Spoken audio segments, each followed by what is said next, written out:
ઓમ ગણેશ હર હર મહાદેવ। હવે આ જે 19 તારીખ છે, જે દિવસે મઘા નક્ષત્ર યુક્ત ત્રયોદશી એટલે કે 13 છે,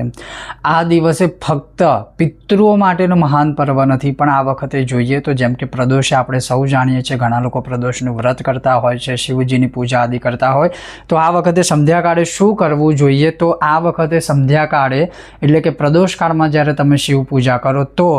પિતૃદોષમાંથી તો મુક્તિ અવશ્ય મળશે, પણ સાથે સાથે દુઃખ દરિદ્રતામાંથી જો મુક્તિ મેળવવી હોય તો શિવજીની પૂજા કરવી પ્રદોષકાળમાં સાંજના સમયે।